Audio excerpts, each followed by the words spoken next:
Biscuits को fry करें और करें कुछ ऐसा कमाल कि सब हो जाए हैरान। आज मैं आपके लिए बहुत ज़्यादा टेस्टी, बहुत ज़्यादा मज़ेदार सी बिल्कुल नई सी रेसिपी लेकर आई हूँ, जिसे बनाने के बाद आप यकीन करें आपका इसे फ़ौरन से बनाने को और खाने को दिल करेगा।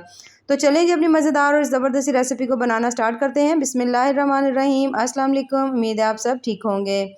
यहाँ पर सबसे पहले तो मैंने ले लिए हैं बिस्किट। बिस्किट आप कोई से भी ले सकते हैं जो आपके फेवरेट हों। मुझे इस वक्त यहाँ पर जो सभी को आम तौर पर मिल जाते हैं, मैंने वही लिए हैं और ये 3 पैकेट मैंने यहाँ पर बिस्किट्स के लिए हैं। उसके बाद हमने करना है इनको फ्राई करने के लिए सबसे पहले तो आपका ऑयल बहुत ज़्यादा गर्म होना चाहिए, ठीक है। अगर ठंडा होगा तो बिस्किट जो है वो बहुत ज़्यादा जल्दी से खुल जाएंगे और वो बिल्कुल उनका ऐसे पेस्ट सा बन जाएगा। तो फिर आपने थोड़ा ये ध्यान रखना है कि आपका ऑयल अच्छी तरह गर्म हो।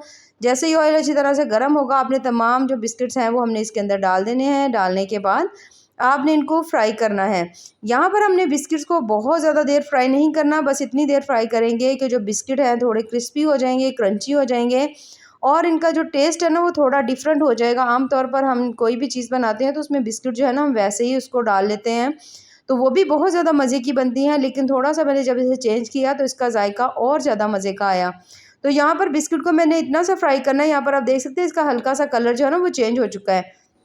यानी कम से कम भी हाई फ्लेम के ऊपर आपने इनको फ्राई कर लेना है 4 से 5 सेकंड के लिए, ज़्यादा देर फ्राई नहीं करना, ठीक है। अब हमने इनको निकाल लेना है। यहाँ पर आपको लग रहा होगा कि बिस्किट जो है वो टूट गए हैं, तो कोई बात नहीं, हमने इनको बाद में इस तरह से करके इनको मैश कर लेना है, क्रश कर लेना है। हाथों की मदद से आप इसको कर सकते हैं। अगर कोई ग्राइंडर जार हो तो उसमें भी डालकर कर सकते हैं, जैसे आपका दिल करे। आप इसका हमने अच्छी तरह से बारीक सा हमने पेस्ट बना लेना है, बिल्कुल पाउडर फॉर्म में ना इसको हम बना लेंगे। तो इसको हम बना लेते हैं, तब तक हम जो अपना अगला काम है ना उसे कर लेते हैं। तो यहाँ पर हमने ले लिया 1 अदद बोल, उसके अंदर मैं डाल रही हूँ मैदा, ठीक है। मैदा जो है मैंने 4 चम्मच डाला है। यहाँ पर मैं कॉर्नफ्लोर नहीं यूज़ कर रही, ना ही मैं कस्टर्ड पाउडर यूज़ कर रही हूँ, बल्कि मैदा जो हर घर में मौजूद होता है, इजीली मिल भी जाता है। तो 4 चम्मच मैंने इसमें डाला है, ठीक है। मैदा खाने वाले जो चम्मच होते हैं ना वो वाले। और 1 कप मैंने इसमें डाल दी है चीनी। चीनी अगर कम पसंद हो ना तो थोड़ी आप इसको मिकदार को कम भी कर सकते हो। उसके बाद सब्ज़ इलायची डाल दी है खुशबू के लिए, और उसके बाद हम इसमें ऐड करेंगे 3 चम्मच मिल्क पाउडर, ठीक है। मिल्क पाउडर नहीं हो तो कोई मसला नहीं, ये मैंने इसलिए डाला है क्योंकि मेरा दूध थोड़ा-सा मुझे पतला लग रहा था, तो इसलिए। अगर दूध जो आप इस यूज़ कर रहे हैं इस रेसिपी के लिए अगर गाढ़ा है तो मिल्क पाउडर को आप स्किप भी कर सकते हैं। उसके बाद हमने अपने इन तमाम चीज़ों को ना अच्छी तरह से आपने इस तरह से करके पहले मिला लेना है। अच्छी तरह से जब आप मिक्स कर लेंगे तो फिर हमने इसके अंदर डालना है दूध।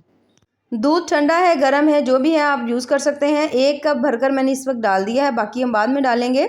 और इसको पहले आपने अच्छी तरह से मिक्स कर लेना है, ठीक है, कोई गुठली वगैरह ना बने। अब सारी चीज़ें हमने इसके अंदर डाल दी हैं, कोई लंबा काम नहीं है, बहुत ज़्यादा जल्दी से हमारी बहुत ज़्यादा मज़ेदार सी ये नई रेसिपी तैयार होगी। अच्छी तरह से मिक्स करने के बाद अब मैं इसके अंदर नेक्स्ट कप जो दूसरा कप है वो ऐड करूँगी। टोटल मैं यहाँ पर ऐड करूँगी 4 कप दूध।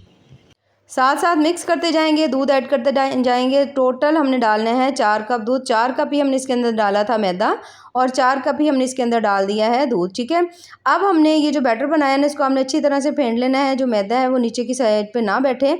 तो अब हमने कोई भी कप ले लेना है, जिस कप से आपने दूध डाला था ना सेम वही वाला हमने कप ले लेना है, और पहले तो आपने इस तरह से करके इसको अच्छी तरह हिलाना है, क्योंकि हमने इसके अंदर से ना हाफ़ जो है ना वो निकाल लेना है, हाफ़ दूध जो है ना वो हमने इसके अंदर से निकाल लेना है। तो उसके लिए ज़रूरी है हमने इसमें चीनी डाली है, चीनी को आप अच्छी तरह से मेल्ट कर लीजिएगा। मैदा है उसको भी आप इस तरह से करके जब आप बार-बार फेंटेंगे ना तो बिल्कुल इक्वल जो है ना दोनों तरफ आ जाएगा। ये देखिए 2 कप निकाल कर मैंने कढ़ाई के अंदर डाल दिया है, बाकी को हम साइड पे रख देते हैं। तब तक जो हमने कढ़ाई में डाला है ना 2 कप, इसे हम पका लेते हैं। तो इसे आपने पकाना है मीडियम फ्लेम के ऊपर। जैसे ही आप देखें कि इसके अंदर बॉयल आना स्टार्ट हो गया है तो मीडियम फ्लेम जो है आपकी थोड़ी आपने हल्की कर देनी है, ताकि जो मैदा है ना वो अच्छी तरह से पक जाए। क्योंकि अगर आप हाई फ्लेम के ऊपर इसे पकाएंगे तो वो एकदम से थोड़ा जल्दी से गाढ़ा हो जाएगा, लेकिन मैदे का टेस्ट आपको कच्चा फील होगा।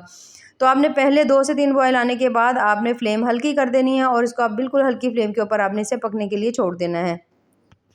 इसे हमने इतनी अच्छी तरह से पकाना है कि बिल्कुल ये कस्टर्ड की फॉर्म में हो जाए, जैसे खीर वगैरह होती है थोड़ी सी गाढ़ी। यहाँ पर आप देख सकते हैं इसकी कंसिस्टेंसी कि ये काफ़ी हद तक जो है ना वो गाढ़ा हो चुका है। अब हमने इसको थोड़ी देर और मैं पकाऊंगी ताकि थोड़ा सा और हो जाए। वैसे भी जब हम कोई खीर कस्टर्ड वगैरह रखते हैं तो कुछ देर के बाद ठंडा होने के बाद थोड़ा और ज़्यादा गाढ़ा हो जाता है।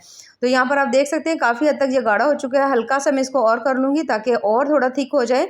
और यहाँ पर माशाल्लाह से बहुत ज़्यादा ज़बरदस्त सी हमारी ये जो खीर है वो तैयार हो चुकी है। ये देखिए माशाल्लाह ज़बरदस्त इसकी कंसिस्टेंसी है। थोड़ी देर के लिए अब इसे हम रख देंगे, जैसे ही ठंडी होगी ये और ज़्यादा गाढ़ी हो जाएगी, ठीक है। अब आपने इसको ठंडा कर लेना अच्छी तरह से। अब जो दूध हमने बचाया हुआ था ना, उसके अंदर हमने डाल देने हैं 2 चम्मच भरकर मैं इसमें डाल रही हूँ कोको पाउडर के, ठीक है। चॉकलेट जो है वो थोड़ी ज़्यादा महंगी होती है, तो इसमें हम डालेंगे 2 चम्मच कोको पाउडर। उसके बाद आपने इसको अच्छी तरह से फेंट लेना है तमाम दूध को, ताकि तमाम पाउडर जो है वो इसके अंदर अच्छी तरह से मिक्स हो जाए, कोई गुठली वगैरह ना बने। अच्छी तरह इसे मिक्स करने के बाद अब आपने कोई पैन ले लेना है, कोई अलग से या कढ़ाई जो भी आपके पास हो, उसके अंदर ये तमाम बैटर जो आपने बनाया हुआ था ना, ये आपने डाल देना है। और डालने के बाद यहाँ पर आपने फ्लेम जो है वो ऑन कर देनी है, और इसे भी सेम आपने वैसे ही पका लेना है जैसे पहले आपने बनाया था। लेकिन साथ साथ आपने इसके अंदर चम्मच चलाना है, क्योंकि इसके अंदर जो कोको पाउडर है और इसके अंदर जो मैदा हमने डाला है ना, वो थोड़ा सा जल्दी से नीचे की साइड पे बैठ जाएगा, जिसके लिए ज़रूरी है। अच्छा, यहाँ पर हमने इसके अंदर डाला है कोको पाउडर, तो जब आप इसका टेस्ट चेक करेंगे ना, तो थोड़ी सी आपको ये कड़वी लगेगी, जैसे होती है चॉकलेट वगैरह ना, तो आपको मीठा थोड़ा कम लगेगा। कड़वी तो नहीं लगेगी, मीठा कम लगेगा। तो आप चाहें तो यहाँ पर इसमें 1 से 2 चम्मच मीठा और ऐड कर सकते हैं। इसे हम पकाएंगे जब तक कि बिल्कुल सेम उसी खीर की तरह ये अच्छी तरह से गाढ़ी नहीं हो जाती, तो कम से कम भी आपने इसको 4 से 5 मिनट के लिए पका लेना है। सेम वैसे ही पहले हाई फ्लेम पर पकाएंगे, उसके बाद बिल्कुल हल्की फ्लेम के ऊपर आपने इसको तकरीबन 8 से 10 मिनट के लिए ज़रूर पका लेना है, ताकि अच्छी तरह से तमाम चीज़ें जो है ना वो पक जाएँ। और ये यहाँ पर आप देख सकते हैं इसकी कंसिस्टेंसी काफ़ी हद तक ये गाढ़ा हो चुका है, बहुत अच्छी तरह तैयार हो चुका है। इसे पका भी मैंने तकरीबन 10 से 12 मिनट लिया है, ताकि मैदा जो है वो भी पक जाए अच्छी तरह से, उसका कच्चापन ना हो, ना ही उसकी कोई स्मेल वगैरह आए। और माशाल्लाह बहुत ज़्यादा टेस्टी और मज़ेदार सी हमारी जो दूसरी खीर है ना, चॉकलेट खीर जो है वो भी तैयार हो चुकी है। तो इसको भी अब आपने उतार लेना है, उतार कर आपने इसको ठंडा कर लेना, ठीक है। पहले दोनों चीज़ों को आपने अच्छी तरह से ठंडा कर लेना है। और ये देख सकते हैं आप अच्छी तरह से गाढ़ी हो चुकी है। जैसे जैसे ये ठंडी होगी ना, ये गाढ़ी होती जाएगी। तमाम दोनों खीरों को आपने अच्छी तरह से ठंडा कर लेना है। उसके बाद हमने ले लेना है 1 अदद बोल, और बोल के अंदर मैंने जो बिस्किट जो थे क्रश करके रखे हुए थे, पहले आपने इसके अंदर वो डालने हैं, ठीक है। तमाम बिस्किट जो हैं वो सारे नहीं डालेंगे, हाफ़ इसके अंदर डाल देंगे, क्योंकि नीचे वाली जो लेयर है वो थोड़ी-सी हम बिस्किट्स की थोड़ी मोटी वाली लगाएँगे, ठीक है। लगाने के बाद अच्छी तरह से आपने इसको प्रेस कर लेना है चम्मच की मदद से। उसके बाद जो हमने व्हाइट वाली खीर बनाई हुई थी ना, इसे आपने इस तरह से करके डाल देना है। यहाँ पर आप देख सकते हैं खीर जो है ठंडी होने के बाद अच्छी खासी गाढ़ी हो चुकी है। डालने के बाद आपने हाफ़ इसमें डालनी है, सारी नहीं डालनी। और आपने किसी चम्मच की मदद से अच्छी तरह से किनारों तक सेट इसको कर लेना है, ताकि बहुत ज़्यादा ज़बरदस्त इसकी लुक आए। अच्छी तरह सेट करने के बाद दोबारा से मैं इसके ऊपर लगा रही हूँ फिर से बिस्किट्स की लेयर। अच्छी तरह से लगाएंगे, तमाम बिस्किट जो है इसके ऊपर फैला लेंगे। इसमें से भी हाफ़ बिस्किट जो है हम हमने बचा लेने हैं। उसके बाद ये जो चॉकलेट हमने बनाई थी, चॉकलेट खीर बनाई थी, इसकी लेयर एक इस तरह से करके आपने इसके ऊपर लगा देनी है। हाफ़ इसके ऊपर डाल देंगे, हाफ़ हमने इसमें से बचा लेनी है। अच्छी तरह से ये देखिए इस तरह से करके आपने इसको फैला लेना है, सेट कर लेना है। उसके बाद जो हमने व्हाइट खीर बनाई हुई थी वो इसके ऊपर डालेंगे, और इसी तरह से इसकी लेयर्स जो हैं वो हमने सेट कर लेनी है। इस तरह से व्हाइट खीर अच्छी तरह से तमाम जो है वो मैं इसके ऊपर डाल दूँगी। डालने के बाद इसे भी आपने अच्छी तरह सेट कर लेना है। ये देखिए चम्मच की मदद से ईज़िली हो जाती है, कोई मसला नहीं होता, क्योंकि ठंडी है खीर जो है ना वो अच्छी खासी ठंडी है। इसे सेट करने के बाद दोबारा से जो हमारे पास बचे हुए बिस्किट्स हैं वो हम दोबारा से इसके ऊपर इस तरह से करके अच्छी तरह फैला देंगे। चम्मच की मदद से अच्छी तरह इसे इसकी एक लेयर बना देंगे, सेट कर लेंगे इसको अच्छी तरह। जब तमाम बिस्किट अच्छी तरह इसके ऊपर सेट हो जाएंगे, तो फिर जो हमारी बाकी बची हुई चॉकलेट थी उसको हम इसके ऊपर डाल देंगे, ठीक है। जो चॉकलेट खीर हमारी बाकी बची हुई थी ना, वो हम सारी के सारी इसके ऊपर ये देखिए इस तरह से करके डाल देंगे, और इसकी भी सेम वैसे ही हम इसकी बहुत ज़बरदस्ती एक लेयर बना लेंगे। ये देखिए इस तरह से सेम वैसे ही चम्मच की मदद से दोबारा से अच्छी तरह से फैलाकर सेट कर लिया। थोड़े से हमारे पास पड़े हुए थे ड्राई फ्रूट्स, उसे भी इसके ऊपर हमने डाल दिया है।